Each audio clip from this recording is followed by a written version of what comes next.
Hello everybody, here I am Sonu Sharma, inspirational speaker, leadership consultant and a life coach। साथियों 2008 में पहली बार Singapore गया।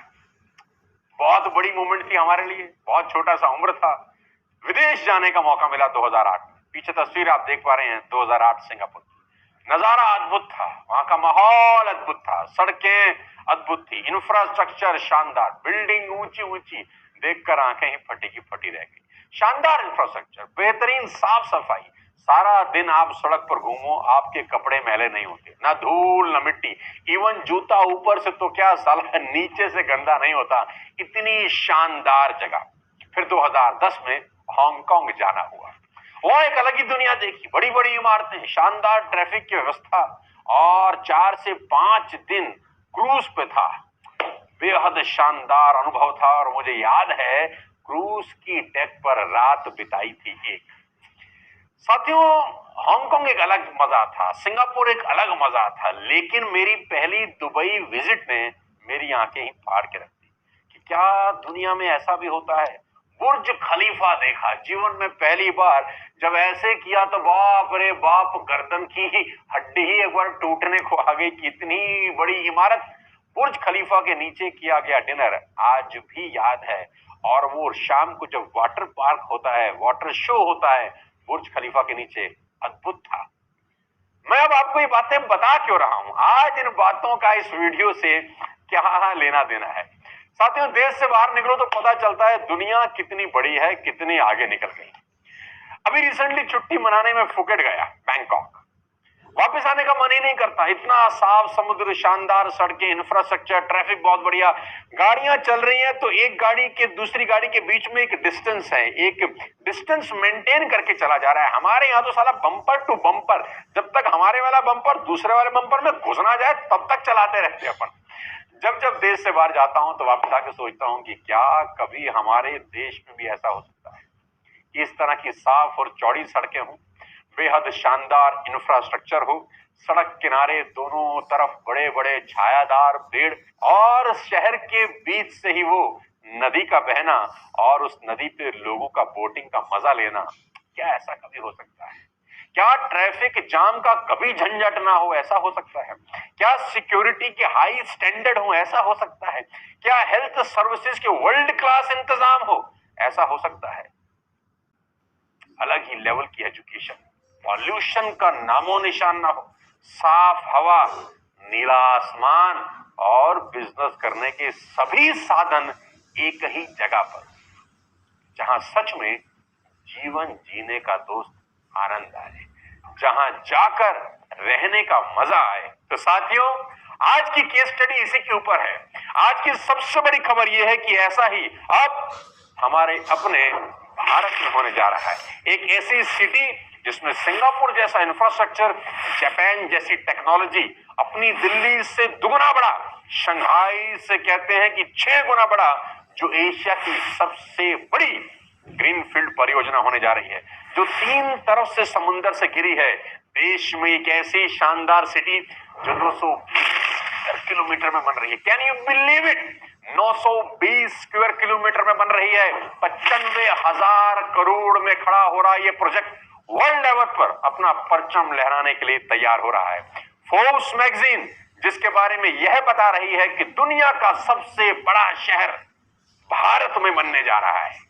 जी हां, मैं बात कर रहा हूं भारत की पहली ग्रीनफील्ड स्मार्ट सिटी धोलेरा की।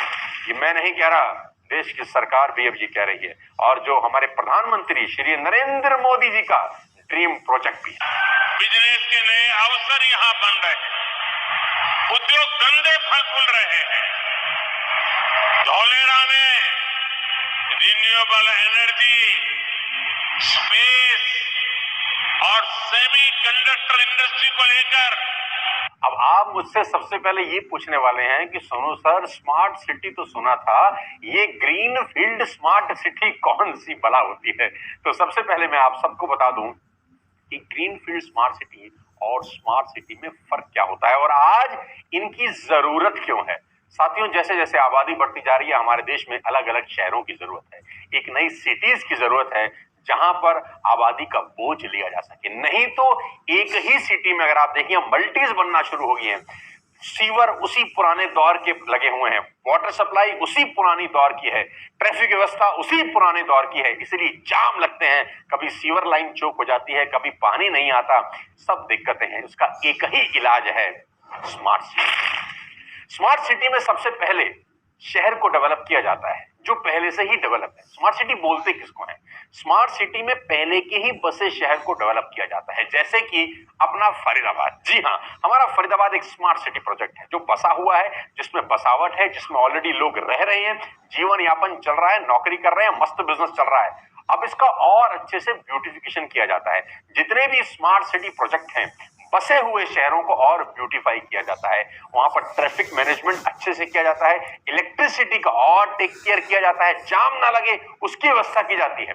लेकिन ग्रीनफील्ड स्मार्ट सिटी किसको बोलते हैं? ग्रीनफील्ड स्मार्ट सिटी वो है जो एकदम शुरुआत से खाली जमीन पर मस्त बनाई जाती है, जहां पहले से ही सारी व्यवस्थाएं की जाती हैं। आपको पहले से ही पता होता है कि इस पूरी सिटी में किस किस चीजों की जरूरत होने वाली है, उसका इंतजाम पहले से ही किया जाता है। जैसे कि धुलेरा, जिसमें smart roads, smart infrastructure, best technique से वेस्ट मैनेजमेंट और स्मार्ट इंटेलिजेंट ट्रैफिक मैनेजमेंट होने वाला है। धुलेरा एक टोटली इंटरनेट कनेक्टेड सिटी होने जा रही है। साथियों, 5000 मेगावाट बिजली, जी हाँ, आपने ठीक सुना, 5000 मेगावाट बिजली जो पूरे एक स्टेट के लिए बहुत होती है, सिर्फ धुलेरा के लिए अरेंज हो रही है। ये अगर वाकई में सच है, जितना मैंने आपको अभी तक बताया, ये अगर वाकई में सच है, तो मैं आपको बता दूं, देश में कमाल होने वाला है। मैंने ये सब सुना था, पिछले करीब 3-4 साल से मैं सुन रहा हूं। अलग अलग केस स्टडी में बहुत सारे लीडर्स, बहुत सारे इन्फ्लुएंसर आज धुलेरा के बारे में बात कर रहे थे, मैं सुनता आया था। लेकिन कहते हैं ना कि सुनी सुनाई बातों पर विश्वास नहीं करना चाहिए, क्योंकि कहने में जाता क्या है। इसलिए मैं ये सब देखने खुद धुलेरा गया। मेरे लिए बहुत इंपॉर्टेंट होता है कि जब मैं कुछ बड़ा केस स्टडी बनाऊं, जब मैं कोई बहुत बड़ी बात करूं, तो उससे पहले खुद ठोक बजा लूं कि जो मैं कह रहा हूं, जो मैं कहने जा रहा हूं और जो मैं बताने जा रहा हूं, वो वाकई में है भी सही या हवाई फायर है। इसके लिए मैं देखने धुलेरा गया। और साथियों, मेरी वो विजिट यादगार थी। मैं उस विजिट के कुछ क्लिप्स, कुछ फोटोग्राफ्स आपसे जरूर साझा करूंगा। और मैं आपको बता दूं, सचमुच ही जैसा बताया जा रहा है वैसा है भी। धन्यवाद दूंगा मैं अक्षय जी का, जो गुजरात से ताल्लुक रखते हैं और हमारे मित्र हैं और एक रियल एस्टेट डेवलपर भी हैं, जिन्होंने मुझे धुलेरा के बारे में डिटेल जानकारी दी कि कहां पर TP1 है, कहां पर TP2 है, कहां पर ये जोन है, कहां पर वो जोन है, और मुझे समझाया और मुझे मौका दिया यहां आकर इस शानदार यात्रा को करने का। अगर आप भी भविष्य में, फ्यूचर में यहां आना चाहते हैं, धुलेरा को समझना चाहते हैं, इन्वेस्टमेंट में यकीन करते हैं, तो अक्षय जी आपकी मदद कर सकते हैं। मैं अक्षय जी का डिटेल नीचे शेयर कर दूंगा। 2011 में शुरू हुआ धुलेरा का सफर आज अपना रंग दिखाने लगा है। वहां जाकर मैंने देखा तो पैरों के नीचे से सारा जमीन ही खिसक गई कि जैसा सुना था, ग्राउंड रियलिटी को उससे कहीं ज्यादा पाया।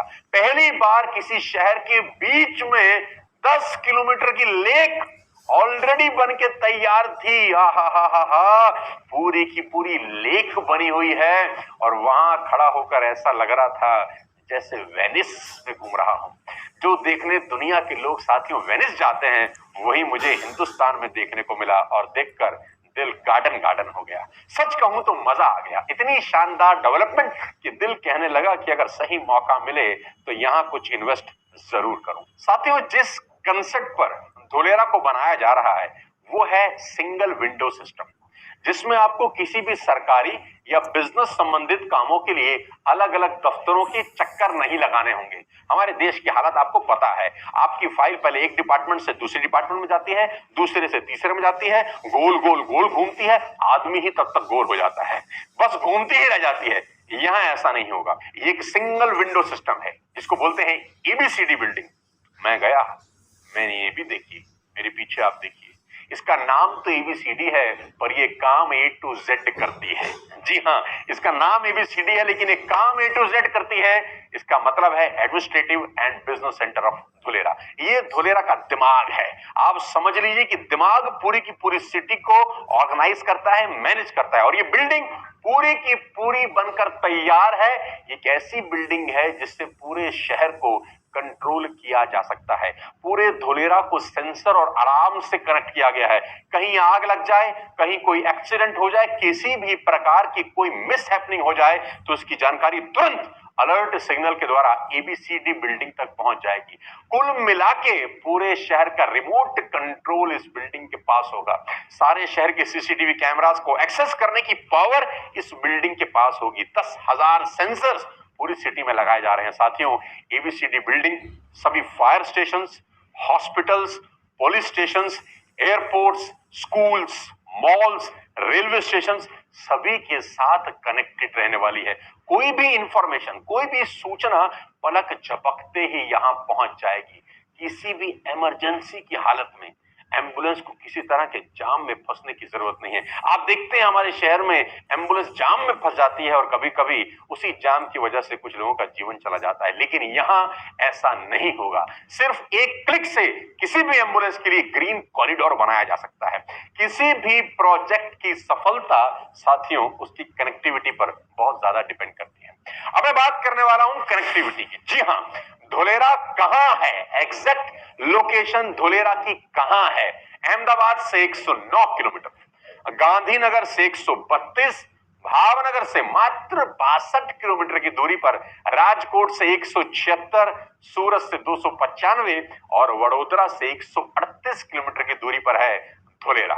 पूरे गुजरात का सेंट्रल प्लेस साबित होने वाला है। और अगर मैं ट्रांसपोर्टेशन और हाईवे की बात करूं तो धुलेरा स्मार्ट सिटी के अंदर 4 लेन और 6 लेन के हाईवे बनाए जा रहे हैं, जिसमें से 90 किलोमीटर की रोड मैं खुद अपनी आंख से देख कर आया हूं, जो सिटी के अंदर ऑलरेडी बनकर तैयार है। साथियों, धुलेरा सिटी को दूसरी सिटी से जोड़ने के लिए 10 लेन के हाईवे बनाए जा रहे हैं। इतना ही नहीं, Dholera will get high speed road connectivity with Ahmedabad, Bhavnagar and Mumbai as well. और NH8 हाईवे से के द्वारा भी और एक्सप्रेसवे द्वारा भी धुलेरा को कनेक्ट किया जा रहा है। अब मैं बात करूंगा एयर ट्रांसपोर्टेशन की। जी हां, एयर ट्रांसपोर्टेशन सबसे बड़ा रोल अदा करता है। क्या वहां एयरपोर्ट आने वाला है? क्या वहां एयरपोर्ट बनेगा? क्या सच में ऐसा होगा कि वहां एयरपोर्ट भी हो? तो मैं आपको बता दूं, धुलेरा स्मार्ट सिटी में अलग से एयरपोर्ट बनाया जा रहा है, जिसके लिए ऑलरेडी 1700 हेक्टेयर जमीन अलॉट कर दी गई है स्मार्ट सिटी से 20 किलोमीटर के बाहर।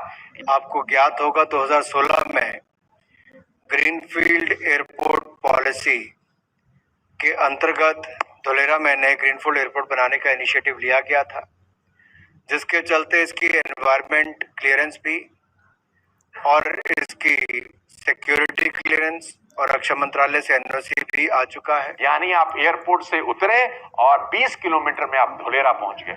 यह एक इंटरनेशनल एयरपोर्ट होगा, जिससे विदेश से आने वाले लोग सीधा स्मार्ट सिटी में उतर सकेंगे और उन्हें वहां पहुंचने के लिए सड़क से सफर नहीं तय करना पड़ेगा। और तो और कार्गो तथा पैसेंजर दोनों के लिए कार्गो एक्टिविटीज भी होंगी और पैसेंजर एक्टिविटीज भी होंगी। अब अगर मैं ट्रेन की कनेक्टिविटी की बात करूं तो रोड के साथ साथ अहमदाबाद धुलेरा मेट्रो रेल भी चलाई जा रही है। जी हां, जो अहमदाबाद से धुलेरा को डायरेक्टली कनेक्ट करेगी। यानी आपको अहमदाबाद से धुलेरा बाय मेट्रो सिर्फ 45 मिनट लग सकते हैं। सिर्फ 45 मिनट में आप अहमदाबाद से पहुंचेंगे सीधा का सीधा धुलेरा।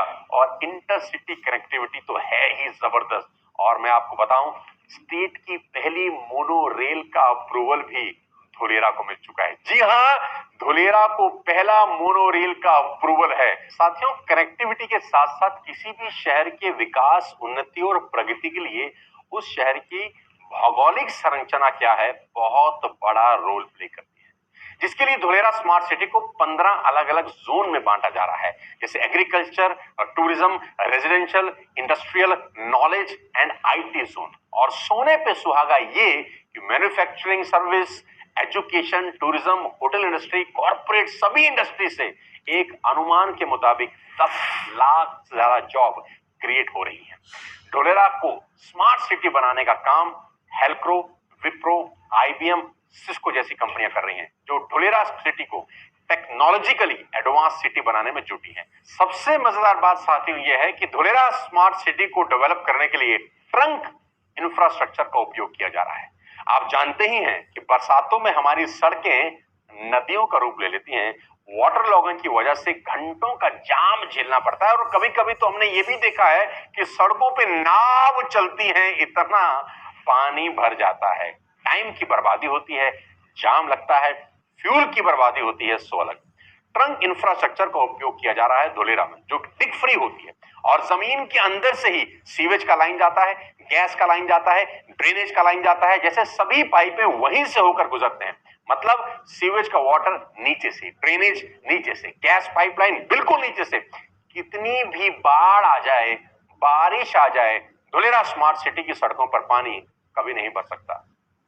गंदगी कहीं आपको दिखाई नहीं देगी। नहीं तो आपको पता ही है, हमारे देश में सड़क बनते ही हमें याद आता है, अरे पानी की पाइपलाइन तो डाली ही नहीं, फिर सड़क खुदाई शुरू होती है और फिर पानी की पाइपलाइन डाली जाती है। ये एक आम बात है, लेकिन ढोलेरा में पहले ही दिन से सारी की सारी तैयारियां की जा चुकी हैं। मैं जब दुबई गया था, मैं आपको बता दूं, जब मैं दुबई गया था तो मैंने देखा वहां सड़क किनारे बहुत जबरदस्त ग्रीनरी होती है। सड़क किनारे दोनों तरफ देखते हैं ग्रीन ही ग्रीन है, सब हरे हरे पेड़ लगे हैं, छोटे छोटे शानदार शानदार फूल खिले हैं। तो मैंने अपने दोस्तों से पूछा कि यार ये इतना लंबा लंबा हाईवे है और यहाँ पेड़ पौधे लगे हैं, साला डेली पानी कौन डालने आता है? तो उन्होंने कहा डेली पानी नहीं डालता, यहाँ पाइपिंग सिस्टम है। पाइपिंग सिस्टम पहले से डाल दिया जाता है और शाम को एक जगह से स्विच ऑन होता है और पूरे की पूरी कंट्री में पानी सप्लाई किया जाता है उन पेड़ पौधों को। ऐसा ही मैंने देखा ढोलेरा के अंदर, वो पाइप मैंने देखी जो ऑलरेडी डाल दी गई हैं पूरी की पूरी सिटी के अंदर। यानी मुझे बात अच्छे से पता है कि हरियाली बहुत शानदार होने वाली है इस सिटी के अंदर। साथियों, मेरी ये विजिट बहुत शानदार रही। मैंने करीब करीब, मुझे जहां तक मुझे याद आ रहा है, मैं करीब करीब 5 से 6 घंटा ढोलेरा में घूमता रहा। उस गाड़ी के अंदर मुझे वो सब अक्षय जी दिखाते रहे। इस वीडियो के अंत में अक्षय जी को धन्यवाद जरूर दूंगा कि अक्षय जी ने मुझे मौका दिया ढोलेरा में आके पूरी की पूरी चीजें दिखाने का, समझाने का, सीखने का। नॉर्मली मैं इन्वेस्टमेंट करता हूं रियल एस्टेट के अंदर, लेकिन ये एक शानदार अनुभव था। अगर आप सब लोग भी जिंदगी में कुछ ना कुछ बनाना चाहते हैं, करना चाहते हैं, तो मुझे लगता है आज का टाइम सबसे बेस्ट टाइम है रियल एस्टेट में इन्वेस्ट करने का। और वो एक ऐसी जगह है जो आने वाले टाइम में जिसका अपग्रेडेशन होना ही हो रहा है, जिसमें आज नहीं तो कल इसका कॉस्ट बढ़ना ही बढ़ना है, क्योंकि सब चीजें ऑलरेडी बन के तैयार है। मैं नीचे लिंक में अक्षय जी का नंबर और डिटेल भेज सकता हूं, आप चाहें तो अक्षय जी से कोऑर्डिनेट कर सकते हैं। ढोलेरा की आपकी विजिट अक्षय जी आपके लिए बहुत बेहतरीन तरीके से ऑर्गेनाइज कर सकते हैं। इन खास ढोलेरा की यादों के साथ आपसे विदा लेता हूं। अगले किसी और वीडियो में फिर आपसे मुलाकात करूंगा। तब तक अपने स्वास्थ्य का, अपनी सेहत का ख्याल रखें और आखिरी में याद रखें ये बात, अब नहीं तो कभी नहीं। बहुत सारी जगह हैं जहां हम सोचते हैं कि काश खरीद लिया होता, काश ले लिया होता। तो होता क्या है कि पहले तो खरीदे नहीं, आज खरीद नहीं सकते, इतने भाव बढ़ गए हैं। तो ढोलेरा एक ऐसी जगह है जहां पर आप आज इन्वेस्टमेंट करके 3 से 4 से 5 साल के बाद एक अच्छे रिटर्न की उम्मीद कर सकते हैं। फिर भी मैं आपको कहना चाहूंगा कि कुछ भी खरीदने से पहले पेपर जरूर चेक करें, हर चीज की पेपर चेक करें, स्क्रूटनी करें, अपनी तरीके से लीगल एस्पेक्ट क्लियर करने के बाद ही इन्वेस्ट करें। मेरी बहुत बहुत बधाई है, शुभकामनाएं। अगले किसी और वीडियो के साथ फिर आपसे मिलूंगा। इस वीडियो में क्या अच्छा लगा कमेंट बॉक्स में लिखकर बताएं, और किस वीडियो पे आप चाहते हैं कि मैं वीडियो, और किसी टॉपिक पे आप चाहते हैं कि मैं वीडियो बनाऊं, मुझे कमेंट बॉक्स में लिखें, सो दैट मैं अगले किसी और वीडियो में आपके साथ कुछ बेहतरीन इंफॉर्मेशन शेयर कर सकूं। आज की केस स्टडी आप सबको समर्पित, हर इन्वेस्ट करने वालों को समर्पित जो जिंदगी में आगे बढ़ना चाहते हैं। मेरी बहुत बहुत बधाई, शुभकामनाएं। जय हिंद।